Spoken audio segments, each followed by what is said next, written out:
नमस्कार, स्वागत है आपका हमारे समाचार में और मैं हूं आपके साथ दिव्या शेखावत। जयपुर में एक मंदिर के जागरण में गुरुवार रात चाकूबाजी में राष्ट्रीय स्वयंसेवक संघ यानी कि आरएसएस से जुड़े 10 लोग घायल हो गए हैं। बता दें, घायलों को एसएमएस हॉस्पिटल में भर्ती करवाया गया है। हमले में गुस्साई भीड़ ने दिल्ली अजमेर हाईवे को भी जाम कर दिया था। पुलिस ने समझाइश के बाद रात करीब 1:30 बजे जाम को खुलवाया, तो वहीं आक्रोशित भीड़ ने हमलावरों के घर पर पथराव भी किया। बता दें कि कर्णी विहार पुलिस के अनुसार इलाके के मंदिर में शरद पूर्णिमा के अवसर पर गुरुवार रात 10 बजे जागरण का प्रोग्राम था। इसके बाद प्रसाद की खीर बांटने की तैयारी की जा रही थी। इसी दौरान पड़ोस में रहने वाले पिता नसीब चौधरी और बेटे भीष्म चौधरी ने आपत्ति जताई। कहासुनी के दौरान ही उन्होंने अपने साथियों को बुला लिया और चाकू से हमला कर दिया। लोगों का कहना था कि हमारा शांतिपूर्ण प्रोग्राम चल रहा था, जबरन स्थिति को बिगाड़ा गया और चाकूबाजी की गई। तो वे हमलावरों ने चाकू से लोगों के पेट और छाती पर कई बार की। घायलों में शंकर बागड़ा, मुरारी लाल, राम पारिक, लाखन सिंह जादौन सहित पुष्पेंद्र और दिनेश शर्मा सहित अन्य का हॉस्पिटल में इलाज जारी है। इसके साथ ही तमाम नेता और मंत्री उनका हालचाल पहुंचने भी एसएमएस के ट्रॉमा सेंटर पहुंच रहे। आइए दिखाते हैं आपको ये खास रिपोर्ट। नमस्कार, आप देख रहे हैं हमारा समाचार में आपके साथ मनीष गोदारा। गत रात्रि को शरद पूर्णिमा के अवसर पर आरएसएस स्वयंसेवकों द्वारा खीर वितरित का कार्यक्रम किया जा रहा था, जिसमें कुछ अज्ञात लोगों द्वारा स्वयंसेवकों के ऊपर चाकू से हमला किया गया और कई लोगों पर वार किया गया। उसमें कई लोग घायल भी हो गए। घायलों को यहाँ एसएमएस अस्पताल में भर्ती कराया गया है। कई नेता, सरकार के अधिकारी इनसे मिलने, इनके हाल जानने भी यहाँ पहुँचे हैं।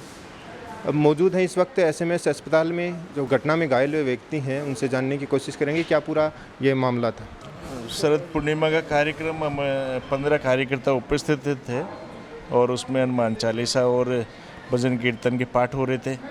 अपने खीर का हमने कार्यक्रम किया था उसमें, और भजन संध्या का कार्यक्रम चल रहा था। अचानक 2 लोग आते हैं वहाँ पर, उनके दोनों के हाथ में चाकू थे और उन्होंने धमकी देते हुए और हमारे पे वार किया। अंदाज़ 8 कार्यकर्ता हमारे घायल हुए। मेरे भी यहाँ चेस्ट में चोट आई है, जिसमें 8 स्टिच लगे हैं और हम फिर अपने इमरजेंसी के तौर पे अपने एसएमएस में एडमिट हुए। क्या कोई पुरानी रंजिश थी या ज़मीन मामला सामने आ रहा था? पुरानी कोई रंजिश नहीं थी और आरएसएस के कार्यकर्ता हर साल हम उस मंदिर में कार्यक्रम करते थे और हमारे को पहला ही बार ही ऐसा कुछ देखने को मिला। ये ज़रूर है कि अपने वो आपराधिक व्यक्ति है और उसके मंदिर के बगल में रहता है नसीब चौधरी नाम का व्यक्ति, जो उस पे मंदिर पे अपना खुद का हक जमाता है। यही हमको मालूम चला बस। कितने लोग इसमें घायल हुए? इसमें 8 लोग घायल हुए हैं। और भी जो घायल हैं उनसे जानना चाहेंगे क्या पूरा मामला था। वो हमारा तो समाज का जो कार्यक्रम चलता है, शरद पूर्णिमा का कार्यक्रम, वो हर मंदिर में चलता है लगभग। वो कार्यक्रम हो रहा था, 10-15 लोग थे हम, 1-2 महिलाएं भी थी, बच्चे भी थे। क्या पहले से प्लानिंग थी उन लोगों की? उन लोगों के मन में क्या चल रहा है उसका हमें क्या पता। हमारी कोई प्लानिंग पहले से नहीं थी। पुराना अंदेशा था या पुराना अंदेशा? कोई अंदेशा होता तो हम बिना आते थोड़े थे, खा के आ जाते। पुराना अंदेशा कुछ नहीं था, आज था ही नहीं। लकीली हथियार ज़्यादा धारदार मतलब बड़ा नहीं था, तो इनके वाइटल ऑर्गन्स में चोट नहीं लगी है। और अभी यहाँ पर ये दोनों जो हैं, इनको तो आज शाम या कल सुबह तक इनको घर भेज दिया जाएगा। जो बहुत ख़राब हादसा हो सकता था वो टल गया है। समय से इलाज मिलना और यहाँ पे आने के बाद तुरंत इलाज होना कितना फायदे का है? मैंने इनसे पूछा, बिल्कुल सेटिस्फाइड हैं। इन्होंने कहा कि हॉस्पिटल ने कोई कमी नहीं छोड़ी और हमारा पूरा उपचार जैसे होना चाहिए था उससे बेहतर किया। और यही हमारी ड्यूटी है कि चेक करना कि भाई हमारे जो जितने भी पेशेंट्स आते हैं, क्या वो हमारे प्रशासन, हमारे डॉक्टरों से वो उनको जो है सेटिस्फाइड है कि नहीं। वो मुझे यहाँ पर और वो जो वहाँ पर भी जो पेशेंट्स है, उसमें मुझे पूरा एहसास हो गया कि हमारे डॉक्टर्स, हमारे कर्मचारी, हमारे हॉस्पिटल ने इनको पूरा 100% इनको एफिशिएंसी से इलाज किया है। जयपुर शहर में ऐसी घटनाएं होना कितने गंभीर घटनाएं हैं? देखिए, ऐसा कि जैसे पॉपुलेशन बढ़ती जाती है, क्राइम बढ़ता जाता है, और ये जो था ये जो इशू था, ये एक कोई सिंपल अटैक नहीं था। इसके अंदर मुझे जो बात सुनने में आ रही है, ये तो ज़मीन का कब्जा वगैरह उससे एसोसिएटेड था।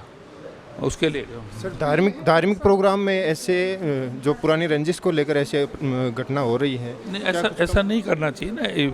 ऐसी चीज़ों के अंदर थोड़ी ना करते हैं, करना तो बिल्कुल ही नहीं चाहिए। पर ये तो एक बहुत ही उसका जो उसकी जिसने अटैक किया उसकी जो मानसिक जो उसका जो थिंकिंग था वो बहुत ही घटिया था।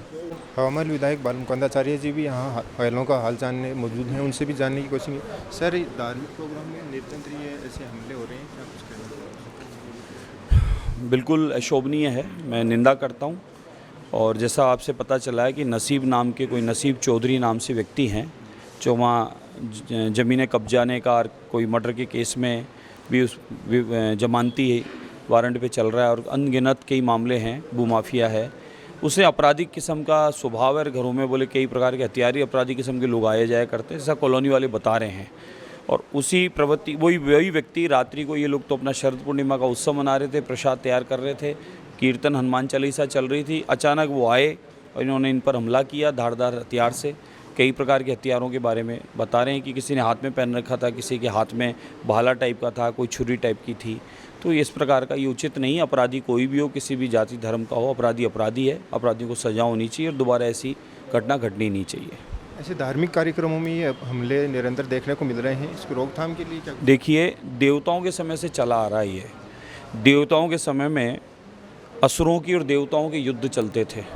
देवता सात्विक काम करते थे, ऋषि लोग यज्ञ इत्यादि करके देवताओं को पुष्ट करते थे और असुरी शक्तियाँ उसको आगे विघ्न डालती थी। तो असुरी स्वभाव होता है, ये व्यक्ति नहीं होता, असुरी स्वभाव होता है। प्रत्येक व्यक्ति के भीतर में देवता भी निवास करता है, प्रत्येक व्यक्ति के भीतर में असुर भी निवास करता है। वो किस रूप में इसको काम ले रहा है। तो असुरी स्वभाव के ये लोग हैं, अपराधी स्वभाव के लोग हैं, जिन्हें लोगों को नुकसान करना या धार्मिक कार्यक्रमों में व्यवधान डालना या भगवान के नाम से उनको कान में दर्द होना, ये उनका स्वभाव है। तो ये असुरी स्वभाववृत्ति के लोग हैं जो ऐसे कामों में विघ्न डालते हैं, ये उचित नहीं है। और ऐसे लोग, अपराधी के स्वभाव के लोग जो हैं, उनको सज़ा होनी चाहिए।